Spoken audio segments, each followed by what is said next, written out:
দোয়া কবুলের শক্তিশালী মোনাজাত। এই মোনাজাতটা করবেন, আপনার দোয়া মিস হবে না ইনশাআল্লাহ। মোনাজাতের প্রথমে আপনি ইস্তেগফার পাঠ করবেন। ইস্তেগফার 3 বার পাঠ করবেন। যদি সাইয়েদুল ইস্তেগফার পারেন ভালো, না হলে মুখস্থ করে নেবেন বা দেখে দেখে পড়বেন, তাও পড়বেন। সাইয়েদুল ইস্তেগফার 3 বার পড়বেন, তারপরে আস্তাগফিরুল্লাহ 3 বার পড়বেন, তারপরে দরুদ ইব্রাহিম 3 বার পড়বেন, কালিমা তাইয়্যিবা 3 বার পড়বেন, কালিমা শাহাদাত 3 বার পড়বেন।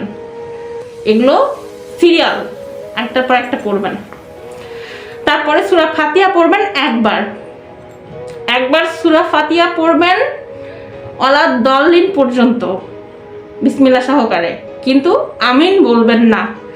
আমিন বলবেন সকল দোয়া মোনাজাতে চাওয়ার পরে আমিন বলবেন, সেটা আমি প্রসেসিংটা বলে দিয়েছি। হ্যাঁ, ওয়ালা দলিন পর্যন্ত পড়ার পরে আপনি আপনার বাবা মার জন্য দোয়া করবেন, আপনার আত্মীয় স্বজন, শ্বশুর শাশুড়ি, আপনার প্রিয় মানুষ, স্বামী, সন্তান, স্ত্রী, ওয়াইফ, ভাই বোন, সবার জন্য দোয়া করবেন। দুনিয়ার অসহায় মানুষদের জন্য দোয়া করবেন, দেশ দুনিয়ার জন্য দোয়া করবেন। আপনি কি চান, আপনার জায়েজকৃত চাওয়াটাকে চাইবেন, আপনার নেক সন্তান চাইবেন, আপনি সকল ভালো কিছু চাইবেন। পশু পাখি কীট পতঙ্গ যা দেখতে পান না, সেই অগোচরে থাকা প্রাণীদের জন্য আপনি দোয়া করবেন। আপনি সকলের জন্য দোয়া করবেন, অসহায় মানুষদের জন্য দোয়া করবেন, যারা মারা গেছেন, কবরে যারা শুয়ে আছেন তাদের জন্য দোয়া করবেন। সকল দোয়া শেষে আপনি আপনার মনের যে ইচ্ছা সেটাও বলবেন। আল্লাহকে বলবেন, আল্লাহ তোমার তো অনেক বান্দা, আমার তো কেউ নাই মাবুদ, আমার তো তুমি আছো শুধু। আমার অন্তরের কষ্টটা তো শুধু তুমি জানো, তুমি ছাড়া তো কেউ জানে না। আমি যখনই এভাবে কথা বলতে লাগি, আমার নিজের থেকেই অটোমেটিক আল্লাহর প্রতি একটা ভালোবাসা চলে আসে, আল্লাহর জন্য কান্না চলে আসে। আল্লাহর সাথে যখন আপনার সম্পর্কটা ভালো হবে, আপনি অটোমেটিক আপনার এমন হবে, আল্লাহর কাছে আপনি বলবেন যে আল্লাহ আমার তো কেউ নাই, আমার তো শুধু তুমি আছো, তুমি ছাড়া আমার যখন কেউ নাই তখন তুমি আমার কথা শুনবে না, এটা তো হতে পারে না। যেহেতু আমি তোমার বান্দা, তুমি তো আমার কথা শুনবেই।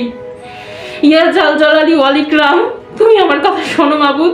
আমার তো কেউ নাই, আমার সামনে পেছনে ডানে বামে কেউ নাই, কেউ আপন নাই। পুরো পৃথিবীর মানুষ স্বার্থপর, কেউ স্বার্থ ছাড়া ভালোবাসে না, কিন্তু তুমি তো আমার হাজার পাপের পরেও আমাকে ভালোবাসো, আমাকে সুস্থ রাখছো। মানুষ কত কষ্টে আছে, আমাকে তো অনেক বেটার পজিশনে রাখছো। মাবুদ, আমার পেছনে ফেলা সমস্ত পাপ তুমি ক্ষমা করো, আমাকে তোমার দয়ার সাগর থেকে একটু রহমত দাও আল্লাহ। ইয়া মাবুদ, ইয়া রব, ইয়া রব্বুল আলামিন, ইয়া জাল জালালি ওয়াল ইকরাম।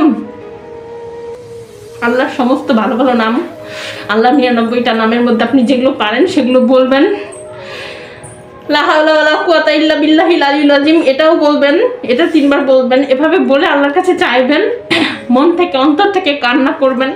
আল্লাহ যে কি জিনিস, একবার যখন আপনার সঙ্গে আল্লাহর সম্পর্কটা গাঢ় হয়ে যাবে, আপনি বুঝতে পারবেন যে আল্লাহ কি জিনিস। আল্লাহর কাছে চাওয়া মাত্র আপনার পেতে দেরি নেই। যদি আপনি এই দুনিয়াতে কিছু না পান, চাওয়ার পরেও মনে রাখবেন যে এই দুনিয়ায় যেটা পাচ্ছেন না সেটা ওই দুনিয়ায় নিশ্চয়ই পাইবেন। কারণ তখন ওই দুনিয়ায় গিয়ে মনে হবে যে আল্লাহ পাই নাই, ওই দুনিয়াতে কেন দিয়েছ। সব কিছু না দিতে তাহলে ওই দুনিয়ায় আখিরাতে ভালোভাবে পেতাম, এটাই আমরা বলবো। কারণ যেটা আমাদের যে দোয়া এই দুনিয়ায় আমরা পাই না, দোয়া চাওয়ার পরেও, সেটা কিন্তু আমাদের মৃত্যুর পরে আসবে ইনশাল্লাহ। তো এভাবে চাইবেন, চাওয়ার পরে আল্লাহর কাছে আপনার যা ইচ্ছা বলবেন, কিন্তু দেখবেন কোনো খারাপ কিছু চাইবেন না, ভালো কিছু, হালাল কিছু চাইবেন। তারপরে আপনি ক্ষমা চাইবেন। আবার সাইয়েদুল ইস্তেগফার পড়বেন 3 বার, আবার ইস্তেগফার আস্তাগফিরুল্লাহ 3 বার পড়বেন, দরুদ ইব্রাহিম 3 বার পড়বেন, সাল্লাল্লাহু আলাইহি সাল্লাম 3 বার পড়বেন। তারপরে আবার কালিমা তাইয়্যিবা 3 বার পড়বেন। আশহাদু আল্লাহ, এই যে কালিমা শাহাদাতটা 3 বার পড়বেন। তারপরে আপনি ওই যে কি বাদ ছিল সূরা ফাতিহার আমিন বলাটা সর্বশেষে বলবেন আল্লাহু আকবার, আমিন, আল্লাহুম্মা আমিন। এভাবে আমিন বলে মোনাজাতটা সুন্দরভাবে করবেন।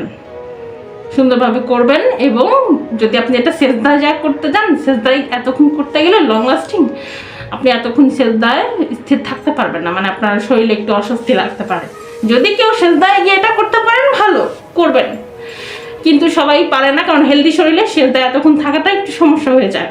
সেটা আপনি মোনাজাতে বসে নিজের স্থিতিশীলতা নিয়ে নিজের আরামভাবে বসে আপনি মোনাজাতটা করবেন, এটাই বেটার। এটাই বেটার, মোনাজাত করে আপনি বসে এটা সুন্দরভাবে মোনাজাত করবেন এবং লাস্টে বলবেন আমিন। যে আপনি সূরা ফাতিহা পড়েছিলেন সেটার আমিনটা লাস্টে পড়বেন, এবং তারপরে আবার 3 বার আপনি সূরা ফাতিহা পড়বেন। আল্লাহর কাছে কান্না করে করে আপনি এইভাবে যদি চাইতে পারেন, বিশ্বাস করুন এইটা কখনোই মিস যায় না, কখনোই মিস যায় না। আমি অন্তর থেকে যেগুলো অনুভব করি এটা করি। আল্লাহ, আমি অনেক ভিডিওতে বলি যে আপনি আল্লাহর হয়ে যান, আল্লাহ আপনার হয়ে যাবে। এটা সত্য, এটা সত্য। যাই হোক, যদি কেউ বিরক্ত ফিল করেন ক্ষমা করবেন। যার প্রয়োজন সে অবশ্যই এই ভিডিওটা দেখবেন, ফুল দেখবেন, এবং এই ভিডিওটি এই কাজগুলো আপনি করবেন, যার দরকার সে করবেন, মিস হবে না, মিস হবে না। ইমানের সাথে বিশ্বাসের সাথে কাজ করবেন, আপনি ফলাফল পাবেন ইনশাআল্লাহ।